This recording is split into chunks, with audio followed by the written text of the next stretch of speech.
So, Matt, I was thinking about this and thought you might find this interesting. Adults are actually way better fighters than infants. It makes sense, right? Yeah. But more battles seem to be won by infantry than adultery. So That's just, that's very punny. Yeah. You're welcome.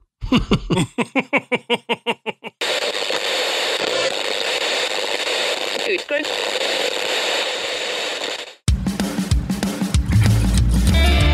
Good evening, everybody, and welcome to the Graveyard. Thank you for joining us tonight. My name is Adam. And my name's Matt. Now, pull up a tombstone or settle into your casket and get comfortable because this is Graveyard Tales.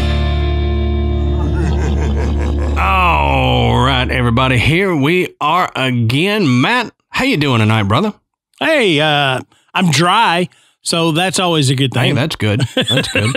It's pouring up here, storms. I'm liable to get struck by lightning sitting up here. So, well, at least we'll get it on video. Get it on video, man. That'll boost the views there. Yeah, y'all are getting the rain that we got at like 3 a.m. And I hate it when storms come through at night or when they're dark. You know, I don't want to be asleep and then NATO's coming through.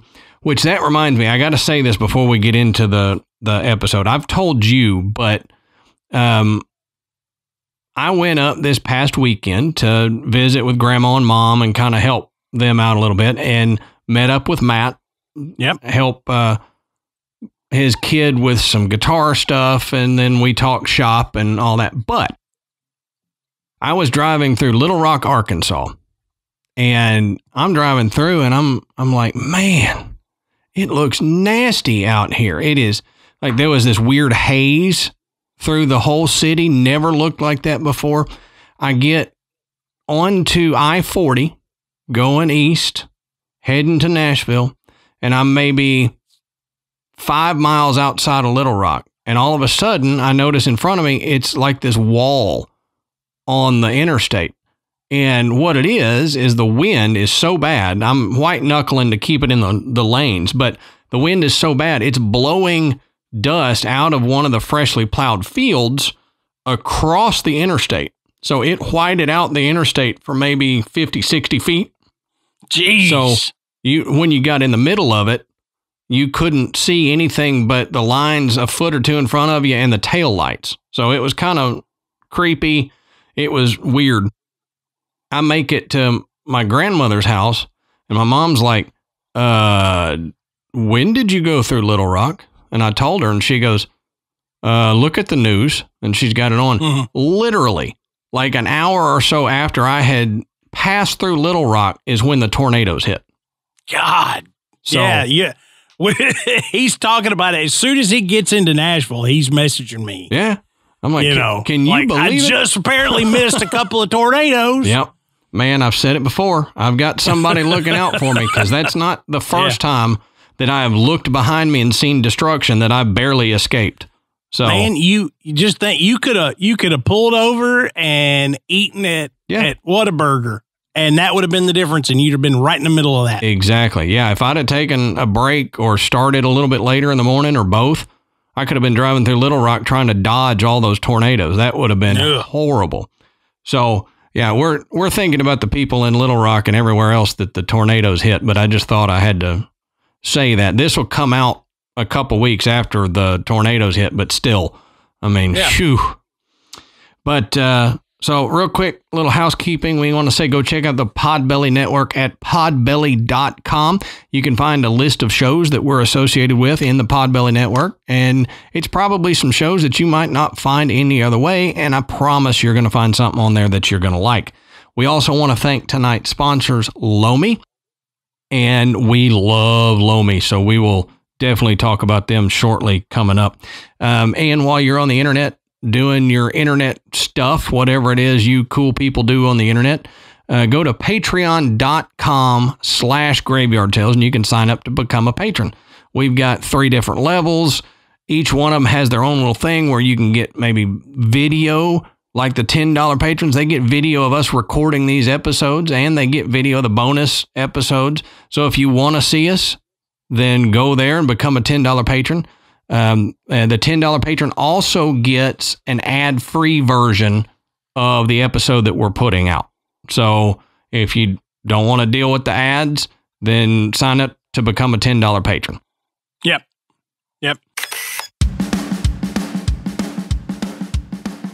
All right, so let's take a second and talk about Lomi by Pila.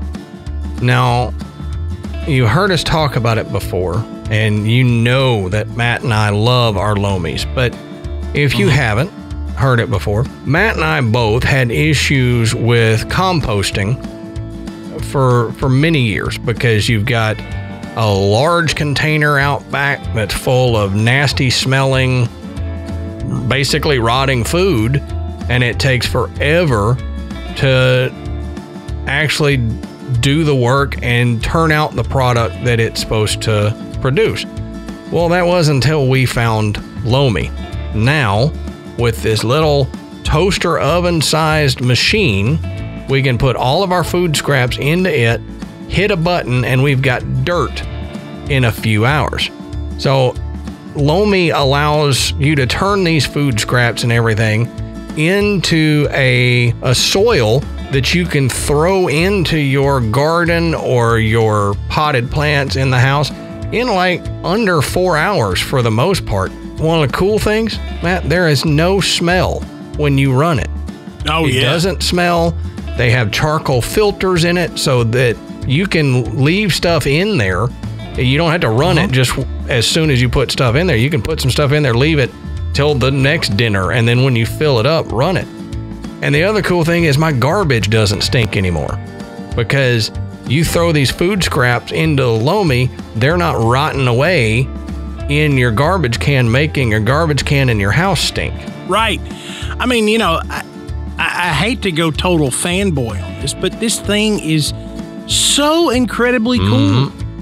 I mean, we have a spot for our Lomi container, and when you're prepping dinner, you cut your onion peels. They go in there, not in the trash.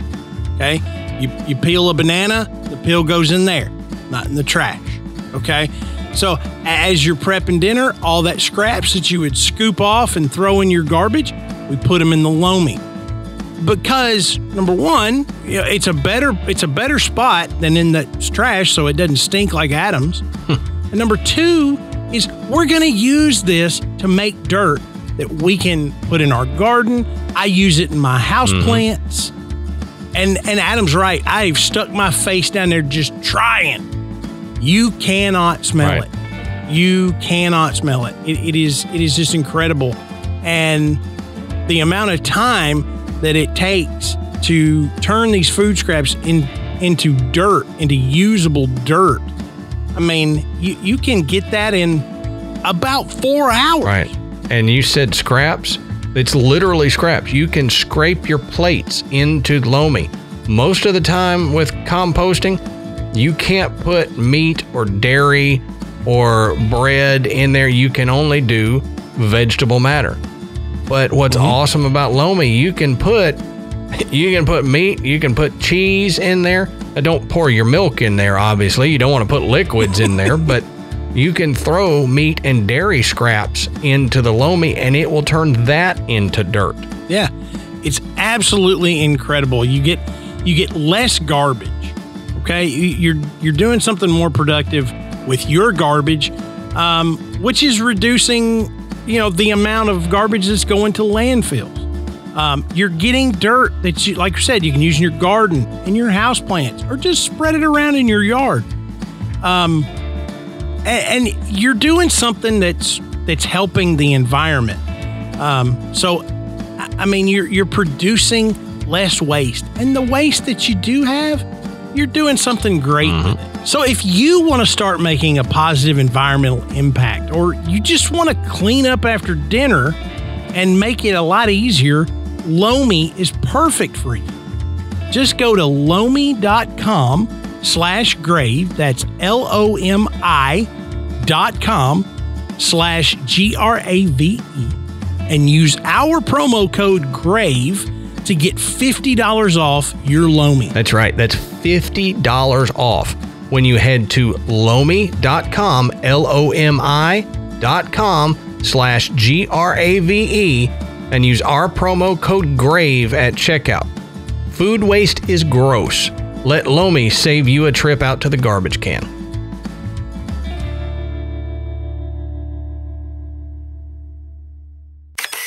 So, Matt, that's all I've got for housekeeping and my nearly getting dead story. So why don't you tell us, what are we talking about tonight, brother? Okay, so tonight, this is going to be a different Graveyard Tales episode than what you're used to. Yep. We are branching out a little bit to talk about something that we don't know. We may touch on them, but we're always got that paranormal slant to it. No paranormal slant tonight. Not necessarily. I can probably figure one out. We could make one. but because you're walking through there at night, imagine. Oh, But we're gonna do a little true crime tonight, and we're gonna talk about this a place in Texas, Calder Road Field, which is along I-45 in League City, Texas, and that area became a site of just fascination when it was revealed to be the site of tons of horrific murders. Yep. So over 30 years, these murders took place there. So tonight, Adam and I, we're going to look at a little true crime and discuss the Texas killing fields. Oh, yeah. And they're infamous, so I'm pretty sure you've heard tell of them before. Yeah, and if you haven't already, there's a documentary on Netflix that is out about them. It's been out maybe a month. Adam and I both had the opportunity to watch that, and very, very good. We're not going to go into that kind of in depth, but we are going to look at this with a little Graveyard Tale spin on it. All right. So as we always say, go check our sources down at the bottom of the show notes. You can find where we found this information. You can expand on it because, like Matt said, we're not going to go into quite as much depth or to that degree that the documentary went into, because, I mean, they had a multi-part documentary that we don't have the luxury of that kind of time. So we're going to give you enough information where you know what happened there. But then if it interests you, you can then follow up with watching the documentary, or in our sources, continue the research with one of our sources. So as Matt said, it's called the Texas Killing Fields, and it is a 25-acre patch of land in League City, Texas, along Interstate Highway 45, like Matt was saying. And since the 1970s, 30 bodies have been found in and around the area, leading to that haunting name of the Texas Killing Fields. Yeah, and the name comes from the killing fields in Cambodia while they were under the regime of the Khmer Rouge. And as these cases became more and more known and the numbers kept going up, they said this is like the Texas killing field. So that's where the name comes from. It actually is taken from from the killing fields in Cambodia, right? Which I didn't realize there was that connection, but that's where it is. I didn't until like either we talked about it or it just kind of came up yesterday, and I was like, oh well, that makes sense. Maybe it was something I was reading. I don't know. Now, the majority of the victims have been girls and young women between the ages of 12 and 25 years old. But there are some outliers, in there, which I'll discuss and touch on here in a minute, and then we'll get a little more in depth. Now, let's look at League City, Texas real quick. It's got a population estimated as of July 2021 of 115,595. So the population per mile is only 2,231 per mile, which that's up quite a bit since the 1970s and 80s when most of these murders were taking place. Now, this next bit comes from the League City, Texas government site, and it says it's in Galveston County, and League City is a waterfront community nestled along the shores of Clear Lake, 30 miles south of downtown Houston, with proximity to Galveston Bay and the Gulf of Mexico. The city regularly ranks among the safest, most affordable, and best places to live and raise a family in the state of Texas and in the U.S. And see, I noticed that in several places. They even discussed this on the documentary where they said there is a town right outside of League City called Friendship or Friendsville, something like that, Texas.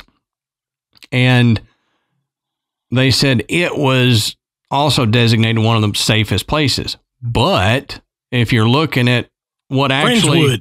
Friendswood, that's it. Yeah. If you discount the Texas killing fields, yes, I agree with you. But you kind of have to factor in these killing fields in that deal. But I mean, you don't, as a government, want to turn people off to your city by going, hey, we got a big body dump site over here. But other than that, we're pretty good. And League City is kind of like a beach town almost. Yeah, pretty close to it. It's right there on the coast, which was interesting when we look at some of the cases, because some of them are, you know, you hear them talking about like island girls and surfers and things like that. And I'm in my head, I'm going, we're talking about Texas. Yeah, well, you know, Texas got a coast too, dummy. Yep, we do. You know, so. We do. And we talked about a haunted place down there in Port Aransas. That's right. I mean, it's a lot like the Keys. So Texas being as large as it is, we've got a bunch of everything. If you need it, right. Texas probably has it. Yeah. So let's look at some of the victims that are said to be related to the killing fields. Now, not all of these get mentioned when people discuss the murders at the killing fields. So I wanted to at least mention some of them, get them out there so that maybe if they're not talked about on another podcast episode somewhere or the documentary, we at least give them their due and mention them. And these are in no particular order. Colette Wilson, age 13, was last seen June 17th, 1971, and her body was discovered November 26, 1971. Brenda Jones, 14, last seen July 1st, 1971, discovered November 26, 1971. Rhonda Johnson, 14, was disappeared on August 4th of 71, found January 3rd of 72. Sharon Shaw, 13, disappeared August 4th of 71, found January 3rd of 72. Gloria Gonzalez, 19, missing October 28th, 1971, found November 23rd, 1971. But, you know, there's several of these names we're going to go into a little bit more specifics on their case. Right. A little bit later in the show. So, I mean, but you're getting the idea. I mean, these are young, you know, early teenage women, young adults. And it's just, I don't know. It was, I must admit, it was difficult reading a lot of this, even more so than it was watching the documentary. It seems kind of strange, but there's something about when you're reading the news articles when you're reading the stuff when it actually happened. You know, it something that happened that long ago becomes so real, and you're just like, my God. Yep. You know, what that community must have felt during this time. I can't imagine. Because I'm gonna hit a few more here, but I'm not gonna hit all 30. And you got to think there were minimum of 30. There may have been more. Yeah. Now, Kimberly Ray Pitchford was 16, disappeared January 3rd of 73, was found January 5th of 73. And Brooks Bracewell, 12, September 6th, 1974, and was found April 3rd of 1981. And she disappeared with her friend, Georgia Greer, 14. She disappeared same day and was found on the same day. And so that was a little outside of the norm when it came to what they expected from this killer, because up to that point, he had just been picking out single young girls and women. Yeah. And this time he got 2. Now, Heidi Villarreal Fye, which I have actually heard her, I've heard it pronounced Heidi, but I also heard her cousin or something call her Heed. Yeah. So I'm not sure if it's Heed or Heidi, but I think it's Heed since the family said that. She was 23, disappeared October 10th of 83, and they didn't find her until April 4th of 84. Now, jumping a little bit in age-wise, you've got Audrey Cook. She was 30. She disappeared December of 85, and they found her body February 2nd of 86. Now, Shelley Sykes was 19. She disappeared May 24th of 86. They have yet to find her remains, but she's associated with the Texas killing fields because of proximity to where she disappeared. Right. The same goes with Suzanne Renee Richardson. She was 22, disappeared October 7th, 1988. Still hadn't found her remains as of today. Now, one of the outliers is Tot Harriman. She was 57. She disappeared July 12th of 2001, but no remains have been found, but because of proximity to the killing fields. A couple more recent ones were Sarah Trusty, 23. She disappeared July 12th of 2002 and was found July 27th of 2002. And Teresa Venegas was 16, disappeared October 31st of 2006 and was found November 3rd of 2006. So a lot of the newer cases don't get publicized as much when you're talking about the killing fields. Yeah. Because most of these are focused on the 70s and 80s. Yeah. And you got to understand, this isn't like they're searching somebody's backyard when we said they hadn't found remains, but yet they have pieced things together to believe that their disappearance is connected with the killing field. It's a huge piece of property. Oh, yeah. I mean, it's enormous. It's the kind of thing, you're talking about a needle in a haystack. That's what you're looking for. Because it wasn't like a bush-hogged field. Right. It was overgrown and very few trails through there. And that's important to remember because that plays into why Calderfield would have been used by a murderer. It's swampy and wet terrain, which makes it difficult to catch whoever is responsible. It also makes it difficult to find remains or evidence. It doesn't take long for, a piece of evidence to lay out there in that wet,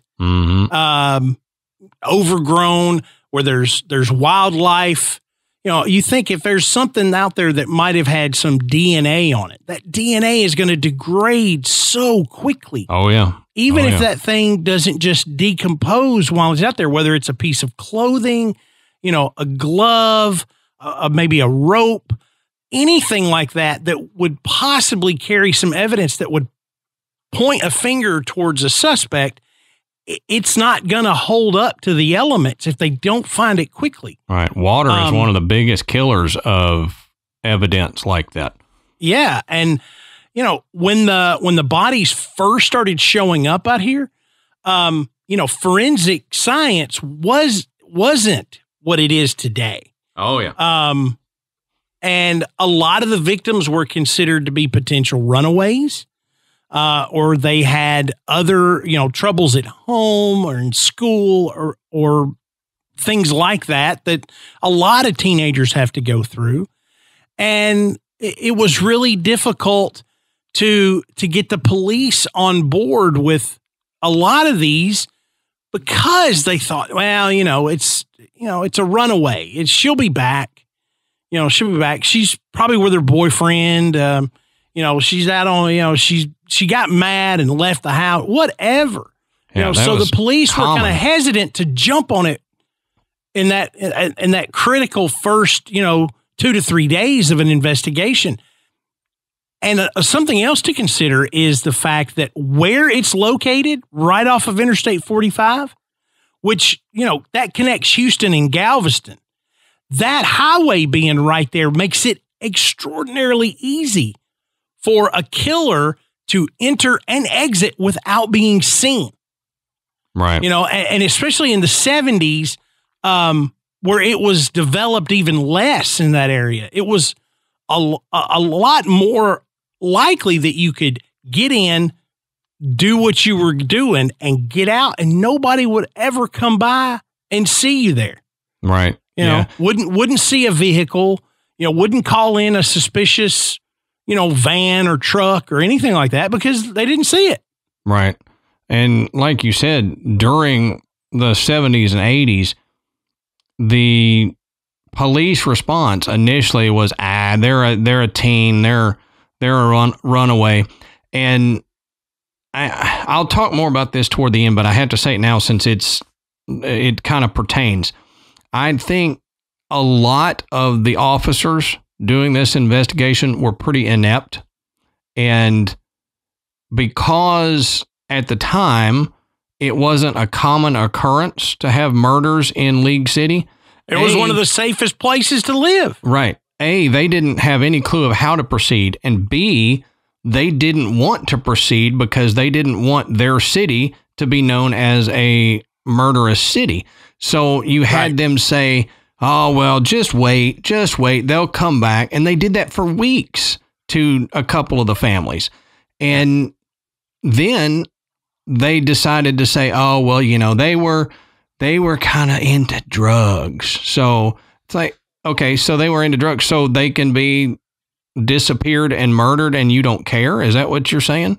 So I have kind of an issue with the police department and with their reaction to these disappearances at the time, because it made them seem inept at their jobs.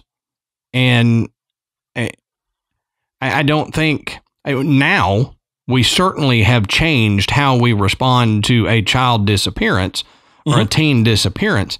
But back then it was this way for adults and children, where now it's like, well, adults, as an adult, you can disappear and you don't have to tell anybody.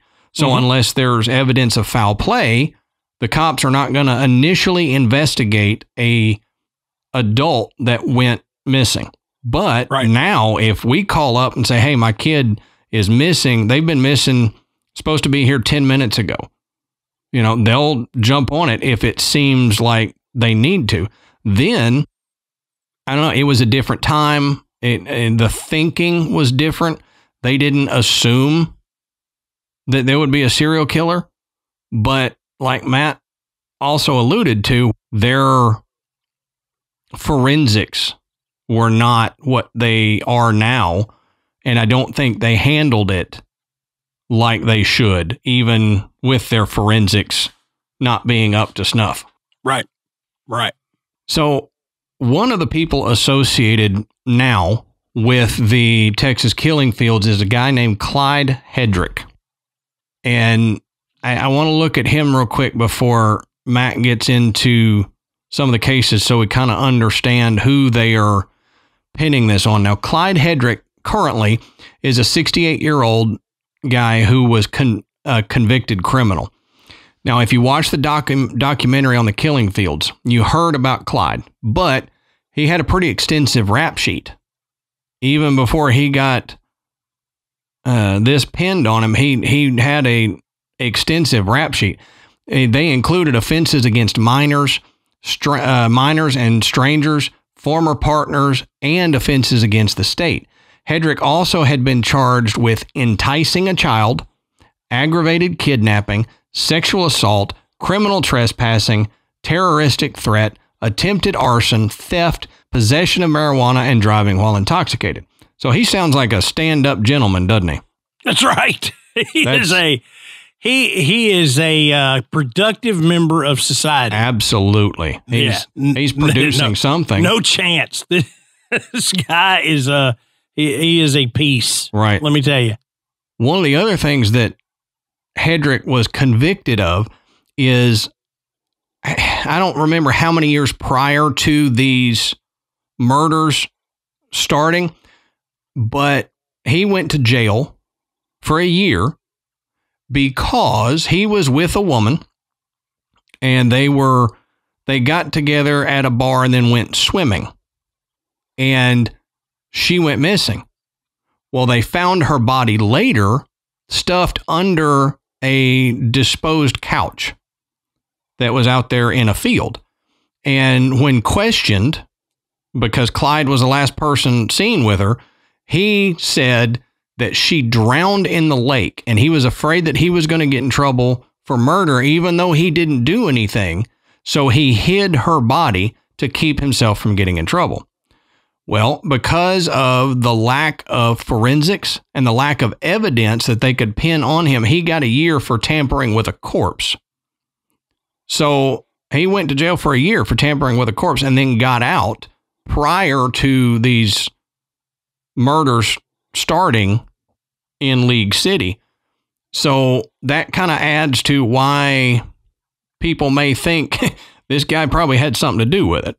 Yeah, I mean, he's definitely got the history. Yep. Now, Hedrick was actually released from prison in 2021 after only serving 8 years of a 20-year sentence for the death of Ellen Beeson, which I'm sure we'll get into. But he originally only served a year for the abuse of the corpse, like I said, until the FBI exhumed Beeson's body in 2012, and additional evidence led him to be charged and found guilty of manslaughter in 2014. So that's the case I was mentioning earlier. So they actually got him, but he only served 8 years, and it wasn't even in conjunction with any of the Texas killing field murders, though they suspect him. Mm-hmm. So according to Texas EquiSearch, this early release was because of the mandatory release law. And according to the Texas Board of Pardons and Parole's website, quote, mandatory supervision is a legislatively mandated release of a prisoner to parole supervision when the combination of actual calendar time and good conduct time equal the sentence. Good conduct time is credited to an offender for participating in work and self-improvement programs. Now, upon being released, Hedrick was given an ankle monitor for GPS tracking. So they're keeping track of him. But let's briefly look at when he was younger, so around the time of the major activity at the Texas killing fields. When he was younger, he actually relocated from Florida to Texas. So he's originally a Florida native, and he moved to Texas as a young man due to the rise of the fast-paced cities like Houston. So he moved there for work. He subsequently attained a stable job as a roofer in the construction industry. He used to spend a lot of his leisure time hanging around local bars and nightclubs, and he would enter the dancing competitions at these bars and would win a lot of them. So a lot of the conjecture and theory is that this is how he met the women that, a lot of the women that they say he murdered. He's not the only suspect, which we'll get into, but as far as if it were him, they're assuming this is how he would meet a lot of these women in their 20s. Now, the Netflix series on the killing fields mentions that Hedrick was, quote, a good-looking man back in the day and quote, considered himself a ladies' man. So, I mean, now granted, it hadn't been pinned on Hedrick, but Hedrick is who the documentary kind of leans towards. Yeah. And who a lot of people associated with the women who were killed lean toward. Yeah. And, Adam and I were talking about this before we started recording because of the time frame, the 30-year span here. Right.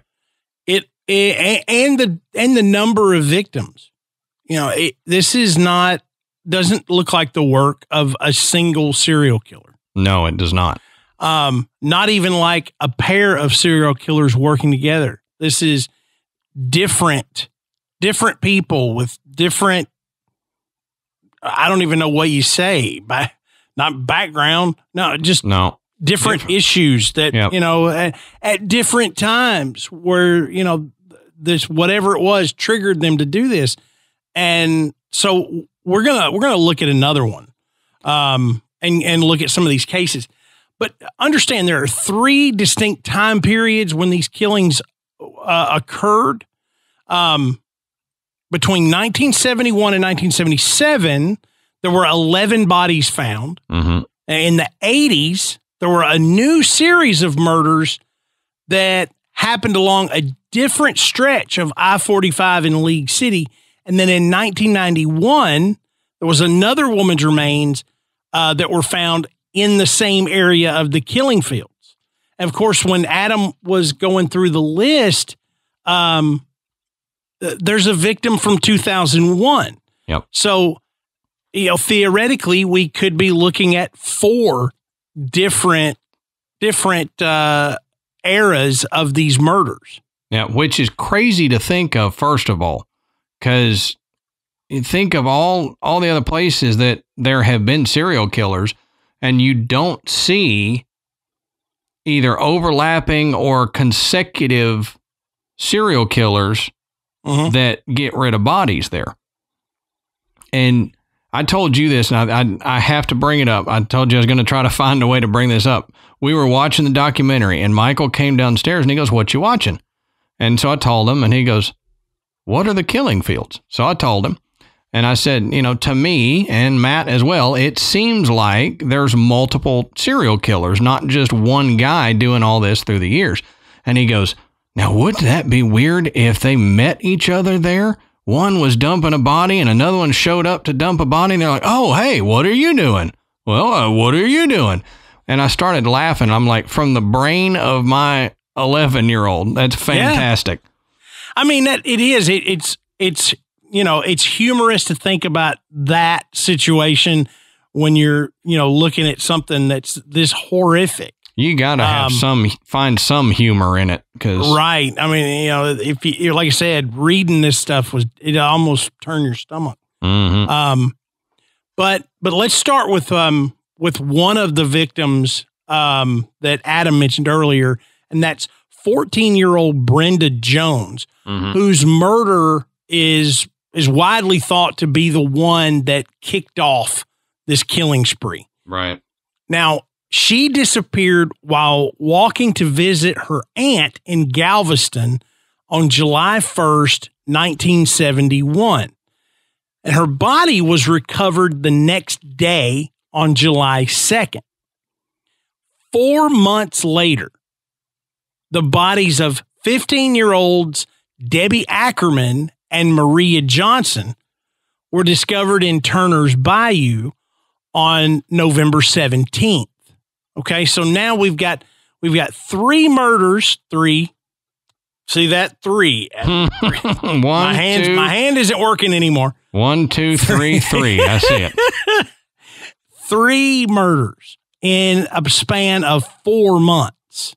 Right. Okay. Which that's a lot, period. Okay. That's a lot in a short amount of time.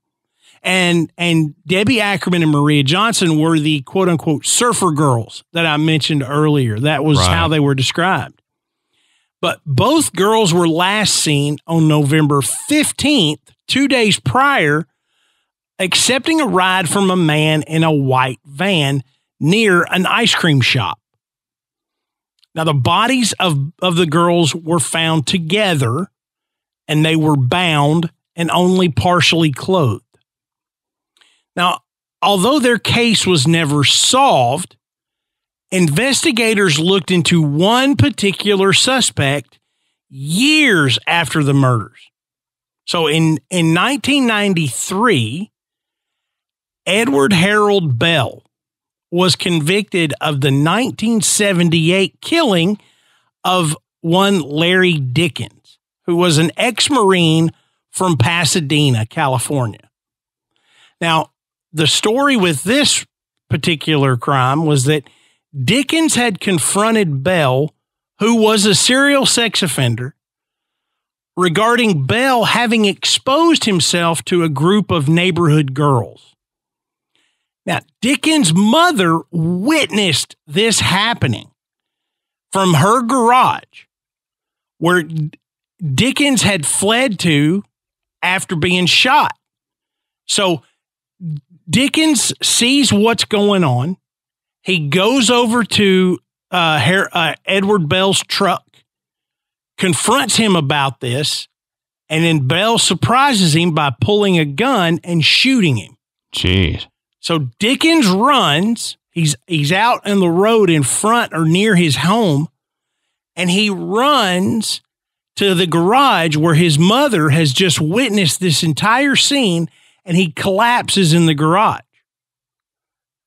Now, as his mother is trying to calm him down, Bell walks into the garage with a rifle that he had brought from his truck and shot Larry in the forehead. So, Bell, not only did he shoot this guy after doing something as terrible as exposing himself to young girls, he comes up and basically executes this guy in front of his mother. Yeah, that's horrible. Now, Bell was arrested shortly after this, okay? But after being released on bond, he ran and became a fugitive for the next 14 years. Wow. So I'm like, why? How do you even release this guy on bond? You had somebody standing right there, saw him do it. No joke. That should be one of those cases where a bond is not even offered. This guy is obviously a threat. He's obviously dangerous. And why you didn't think he was a flight risk? And so you're like, oh, we'll release him on bond. He'll come back. No. The dude he's dead to rights, no pun intended, on what he did. And you think he's just going to show back up for some court date? That's not how criminals work, man. Right. So for 14 years, Bell is a fugitive from the law. Now, Bell was the subject of a segment on a 1992 episode of Unsolved Mysteries. And after the episode aired, several people came forward with information that eventually led to his arrest in Panama City, Panama. Oh, wow. And then he was subsequently extradited to the U.S., where he was tried and found guilty of the murder of Larry Dickens and sentenced to 70 years in prison. Okay? Haven't really talked about the killing fields yet, but it's coming. In 1998, Okay, so Bell's been in prison for about 5 years. He wrote several letters to prosecutors in both Galveston and Harris counties claiming that he had killed 7 teenage girls in their jurisdictions between 1971 and 1977. Now, despite these gruesome claims, the letters were actually kept secret until 2011. Why? When they were finally revealed by retired Galveston homicide detective Fred Page, who revealed them to the public in an attempt to uncover any potential leads that could verify Bell's accounts. So Edward Bell essentially confesses to 7 murders of young women in Galveston and Harris counties between the years of 71 and 77. Why do you keep it secret, though? Why do you keep the letters secret? You know, I don't know. I really don't know, other than they wanted to prevent any kind of copycat or anybody from the public coming forward with information that was not going to be helpful or that might lead them in another direction. But I think maybe you do that for the first month. Yeah. Okay. And if in that first month you haven't produced any evidence that's going to tie him to these murders, then you open it wide up. Hey, tell us, we think we have a viable suspect for at least some of these murders. If you know anything, come forward and tell us. Well, and you don't have to release all the letters, release some of them, get the interest started. But that goes back to the ineptitude that I was talking about. Right. Some of the decisions that this police force made is just mind-boggling. And I mean, in the documentary, one of the parents say, well, if you want to commit a crime, come to League City because these cops sure won't catch you. Yeah. And I mean, I know he was mad, but it's kind of true. And Ashley was saying the same thing. She's like, this police force is just, it's crazy. I know. And I tried to wrap my head around I think, okay, even if you don't release the letters to the public, at least tell the public that you have them. Yeah. Give them some information to go on. You never know what you're going to come up with. And I would really hate to think that there was any kind of influence to keep these letters back in order to preserve the image of the town. Yeah, but and I guess that's a possibility, but I sure would hate that, you know, if you've got multiple murders in this area, that you would be more concerned about how the town looked. Now, understand, I'm just talking. I'm not saying that anybody affiliated with League City or the League City Police Department did this. It's just, but we already know theories. that was on their mind. Right. So yeah, you don't want to believe that something like that happened, but for whatever reason, they kept them private. Well, I've got another you don't want to believe it happened, but I'll wait till we get closer to the end. Just remind me, because it's a theory that Ashley and I both spurred out at about the same time. Oh, gosh. Okay. So a Houston Chronicle reporter spoke with Bell in July and September of that year. And he claimed to the reporter that he actually committed 11 murders, and he referred to them as the, quote, 11 that went to heaven. So Bell claimed that his victims were from Houston, Galveston, Webster, and Dickinson. Now, 5 of the murders occurred in 1971, and 6 more occurred from 74 to 77.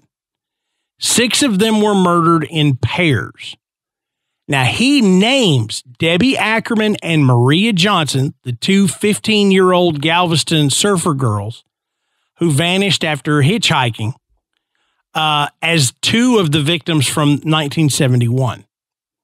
Now, He allegedly shot them and then dumped their remains close to a deserted bridge. His confession matched details of the crime scene. Additionally, Bell had also owned a white van, had made a purchase at the local surf shop where the girls frequented, and had a trailer in the bayou near where Ackerman and Johnson were found. So, I mean, you know, I think if he has details about the crime scene that weren't released to the public, then there you go right there. Yeah. Then when you add all this other stuff that I guess by itself could be viewed as circumstantial.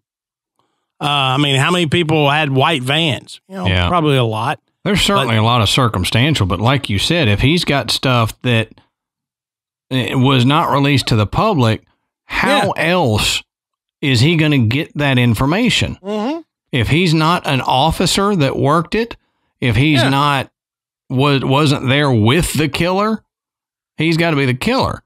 And well, I mean, you know, but you said, okay, so he confesses. He could obviously have gotten their names from the news. Would know probably roughly where they were, but he wouldn't know any details necessarily. But then you add on top of that, oh, well, they were last seen getting in a white van with a male. He had a white van. He made a purchase. They were able to link a purchase at the surf shop that the girls went to often. So now you've got him in the area. Okay.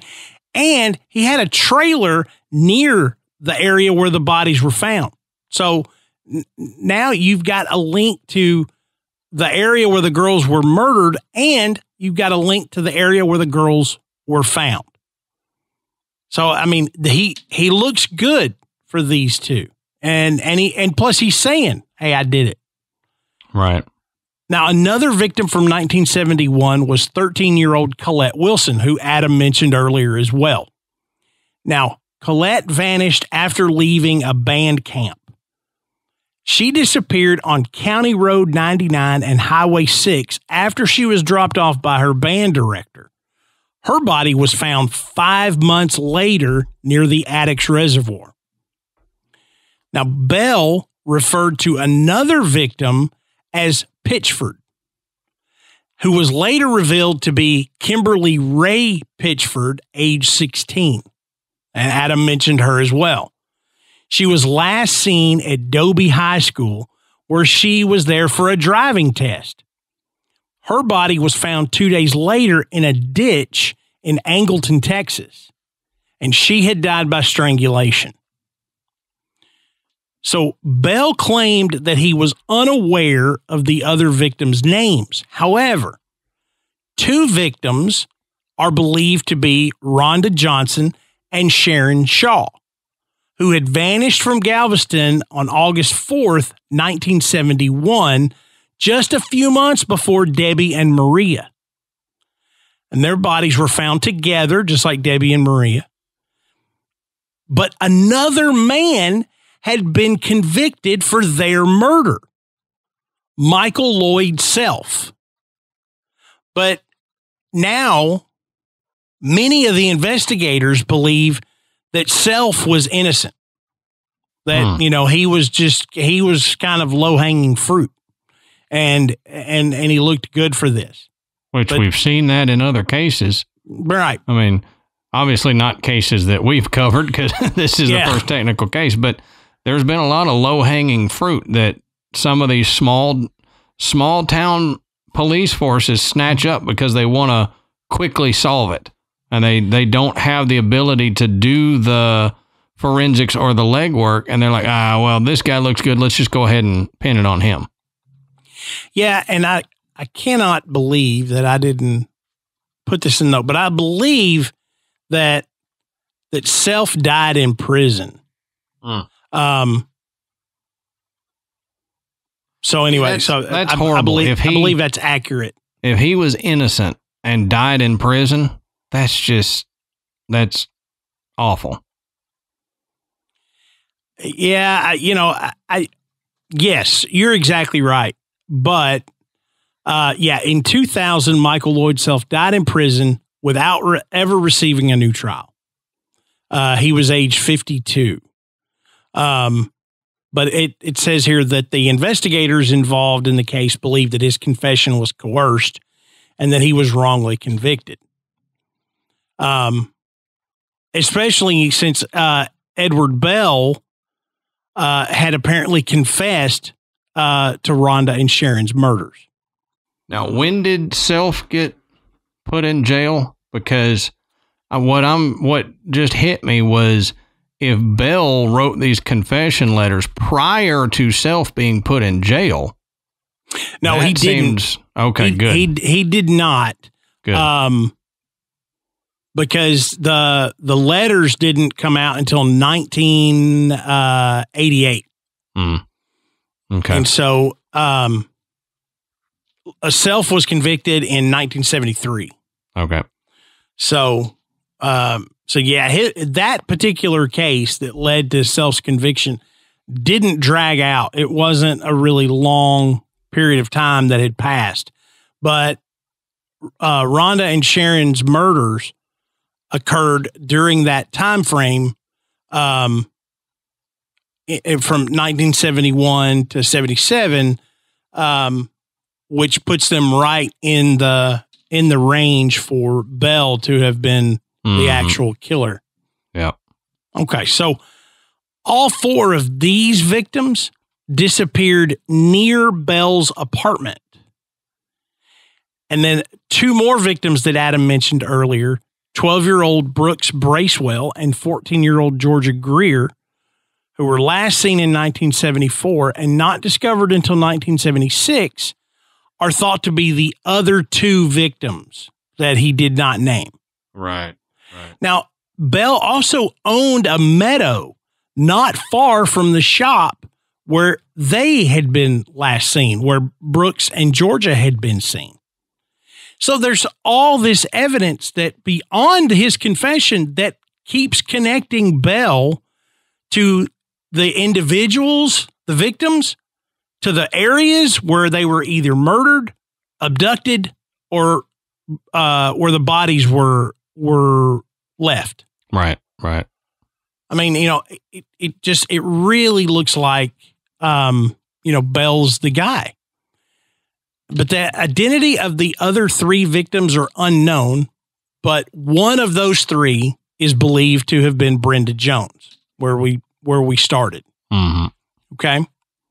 Now, Gloria Gonzalez, whose bones were discovered near Colette Wilson's in October of 71, is thought to be another one. And Susie Bowers, who disappeared from Galveston in 1977, is also thought to be the third unnamed victim. Now, Bell's reasoning, this is what's interesting. Bell asserted that a brainwashing program had pushed him to kill, rape, and expose himself to young girls. He stated that it began with his father and spread to his 3 ex-wives, scoutmasters, and one of his cousins.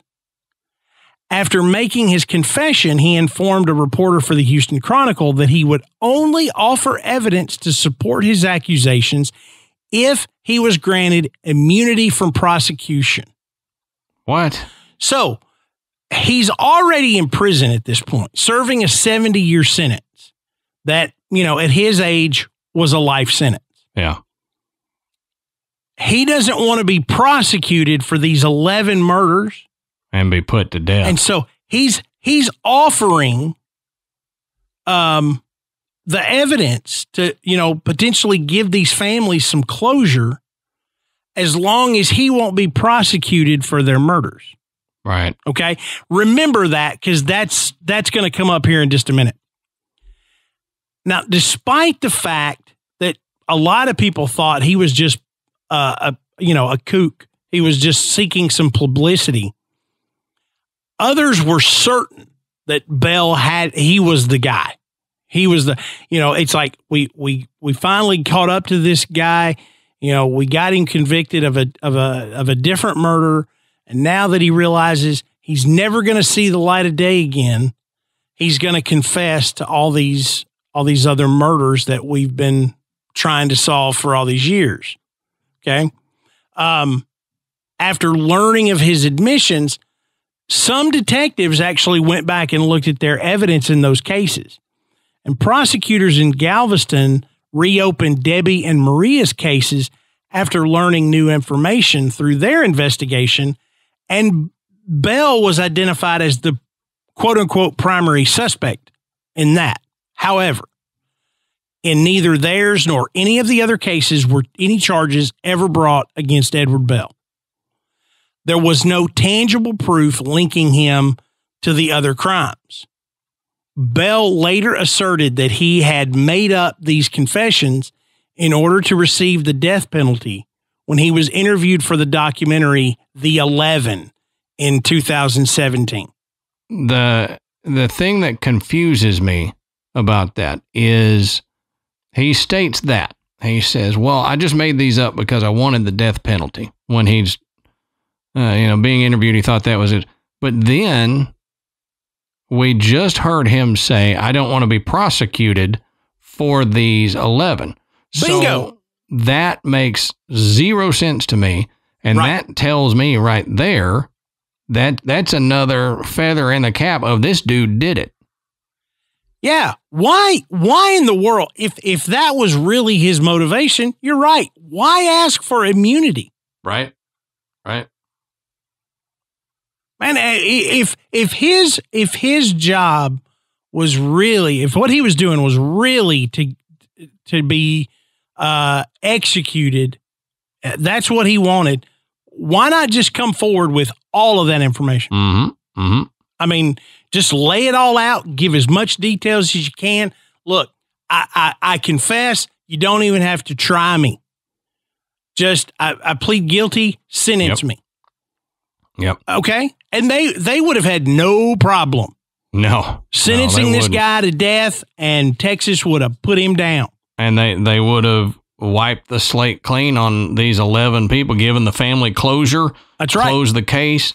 But it feels like maybe his conscience was getting to him. So he wrote these letters. But then when it came down to it, he's like, crap, I know I'm in jail, but they could put me to death for these. So he's like, I'll give you the rest of this if you don't prosecute me for them. Mm-hmm. And then he doubles down on that a little bit later and goes, nah, I just made it up. I was trying to have him kill me. And, it sounds like lie after lie to cover up the fact that he actually did it. But again, this is just conjecture because we don't know for sure. We're not the prosecutors or the evidence gatherers here. Yeah, I'm far from a prosecutor. I can tell you that. But because I'm more or less the guy that goes, oh, he did it. We got him. But I do understand that these investigators had to try to find some evidence that would directly link him, that a lot of it was circumstantial outside of his confession. But, my thought process is you put all that circumstantial evidence together. He's not just making this up. Mm-hmm. There's already enough evidence that points you to Bell. Okay, you make him a primary suspect because, man, this dude just, there's too many connections with all these murders. There's too many things like the van, the apartment, he owned the field and the trailer and the bayou and all that. There's way too much to go, what, you just decided you were going to make this up and then we found all this evidence that linked you to these areas? And if he made it up, how did he know some of the stuff that wasn't released to the public? Exactly. So most police departments nowadays, they still do the thing of holding back some evidence so that they can verify whether you're making crap up or you're telling the truth. They may not say what the murder weapon was, or they may not say where they were found, or certain things that maybe they were tied up with. So if somebody comes in to admit to it and they mention all these things, they're like, oh, there's no way you could know this unless you did it, and they'd arrest them and prosecute them right there. But it sounds like this police force dropped the ball a little bit on that. Yeah. Oh, he knows all this stuff that we didn't release, but I don't know. Yeah. Yeah. But Bell died in prison in 2019 at the age of 79 from heart failure. So he did spend the rest of his life in prison, even though it wasn't for the murder of these 11 girls. So we can take a little bit of solace in that, that, you know, he did lose his freedom and he died behind bars, but it still doesn't really give the families much closure, because they never actually said, yeah, he's guilty. You know, they never even charged him with any of them. But, you know, based on what I read, I think I go along with these investigators that are now convinced that Bell was definitely the person responsible for the murders between 1971 and 1977. But that still leaves quite a few. Yeah, you know, it does. 19 other murders that are associated with the killing fields that they have yet to solve. Right. And so that brings me to a couple questions that I'm going to see what your thoughts are on it before we wrap this up. Now we've given you a brief synopsis of the victims, the area, and a couple suspects, but here the main question. Actually, let me do my small question before I do my main question. Okay. My small question is, what do you think about the possibility of an officer being involved? Because we were looking at it, Ash and I were looking at this, and in the first set of killings and bodies found, the police, in what we found and what the documentary found, didn't do a real good job of evidence collection or looking into different aspects of it, and also not even looking for the girls when they were first reported missing. So there's been other cases where officers have been involved in a murder or multiple murders, and they finally got caught. But do you think it's a possibility on some of those that there was an officer involved and he was the one that was steering the investigation away from certain things? Or do you think they just didn't know what the heck they were doing and it just kind of looks fishy? Well, I think anything in that respect is possible. You know, whether it was an officer that was directly involved with the killings or was just maybe a compatriot of Bell's who was, you know, helping him stay free, you know, interfering. But it could have been something as simple as, look, you know, we're not really good at this anyway. This is going to be easy. You lose a couple of evidence bags that probably aren't all that beneficial anyway. You know, we put out an anonymous tip that says, hey, you need to search over here or take a look at this guy, you know, and then all of a sudden you've got the investigation going in a completely different direction.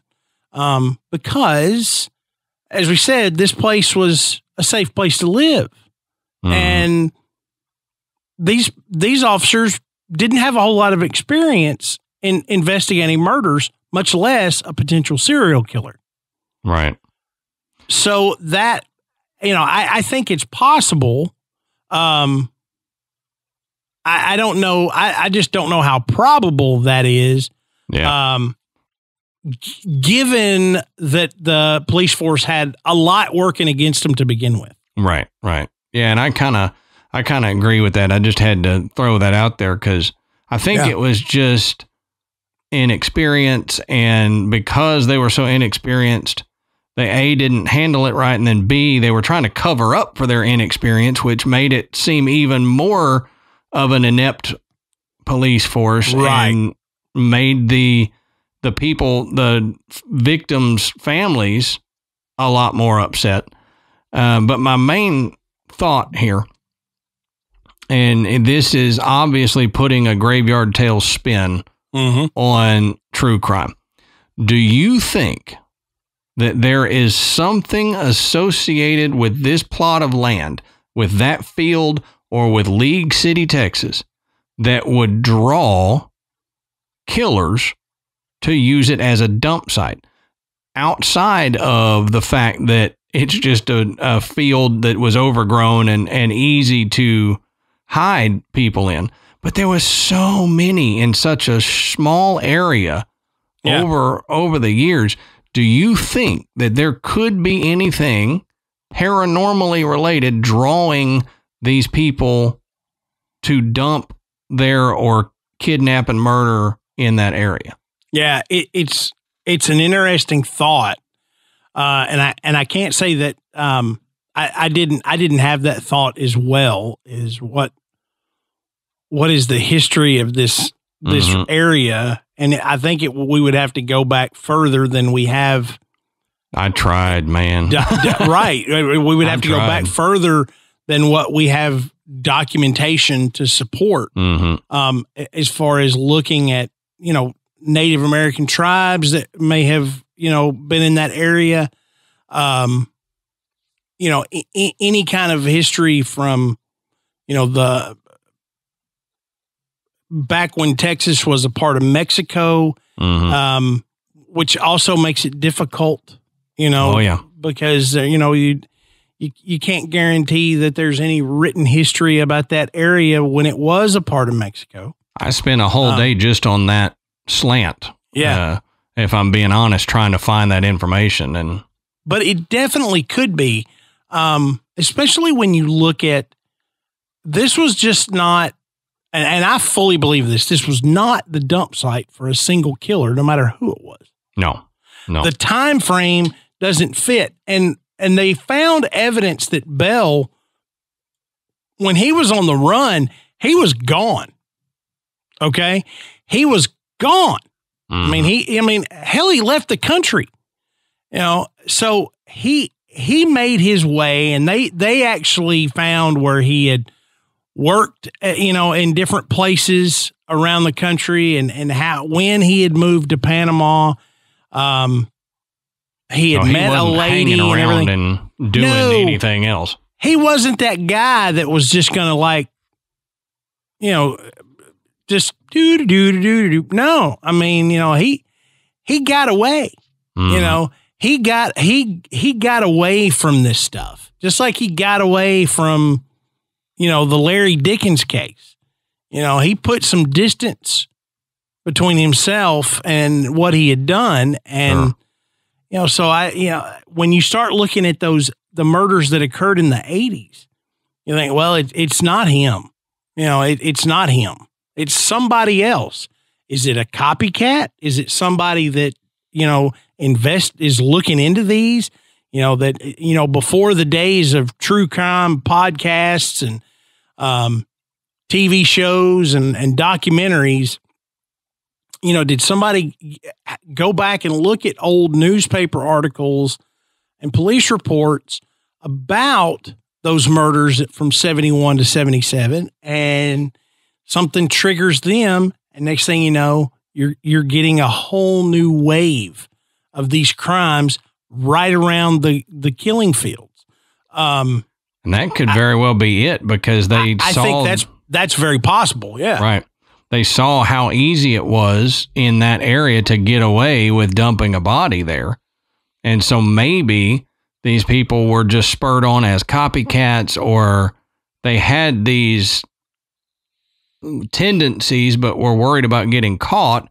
And then when they realized that this area doesn't do a good job of catching anybody for these crimes, this is where I'm going to go. So, and it takes a long time sometimes to find these bodies. Right. Some of them were were found 2 days later. But then a lot of them were months, even years. Yep. Before they found them. And, it would just be, like you said, somebody's looking at that and going, if I ever wanted to kill somebody, that's where I'm going to dump the body, is out here. Because, they may not ever find it. That's honestly where I land too. I toyed with the idea of something paranormal drawing it there, but like I said, was unable to find enough historical information about that land to tie anything to it. And I just ended up landing on, this seems like the place that you would just dump and commit these crimes because you thought you were going to get away with it. And it kind of seems like everybody has to this day. Yeah. Yeah. I mean, even theoretically, Bell got away with it. Technically, yep. Because he was never even charged with any of those murders. But, if you like this, if you like Adam and I kind of stepping out every once in a while and doing some things on true crime or something else like that, let us know. Give us some feedback, and I want to let everybody know we touched on these murders in the 80s. Adam and I are actually going to dig into these murders that occurred in the 80s on a Patreon. So we are going to continue this. So if you're one of our patrons, you have that to look forward to as well. If you enjoyed this, we're going to give you a little bit more. If you're not a patron of the show, now, if you like this, now might be a good time to jump in there and catch some of this, because we're going to go on and talk about the murders that occurred in the 80s as well.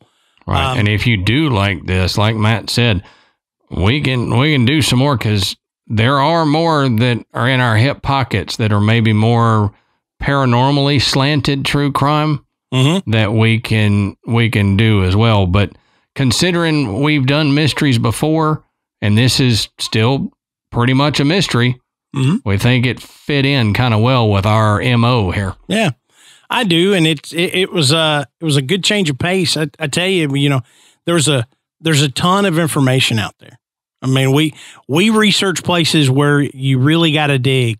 So, it was a different experience to research something where all the information is just like right there. It's like, here, take it, right. take this. It did seem a little easier because we weren't having to go into as many historical documents and right. look around a corner with a mirror to find the information, where this was just like, oh, hey, there's books, there's documentaries, there's websites, there's everything on it. Right. So if you liked it, if you hated it, whatever, let us know. And the best place to do that is in our Facebook group. It is called The Graveyard. Thousands of folks in there every day, sharing stories and jokes and personal experiences and asking for help. It's one of the best groups out there. So if you're not a member now, go jump in there, and that's where you can interact with Adam and myself a little bit. You can also check out our website, which is graveyardpodcast.com. And on our site, you can find links to purchase Graveyard Tales merchandise. You can get that new Skull Mike t-shirt. There you go. For the summer. Get you a new water bottle with your favorite podcast logo on it. You can even get one with Graveyard Tales on it. But go check that stuff out. But that is also where you can become a patron. And thank you to everyone who has taken the time to donate to the show. We've got a ton of bonus content in there now. So if you need a little bit more Graveyard Tales, that's where you can get it. Don't forget to rate and review us on iTunes. It brings us up the charts, and it just brings more people into the graveyard. So, Adam, this was fun. Doing the research. And I know it's not a fun topic, but I enjoyed doing this. So I hope you guys enjoyed it too. Until next time, we'll save you a seat in the graveyard. See you soon.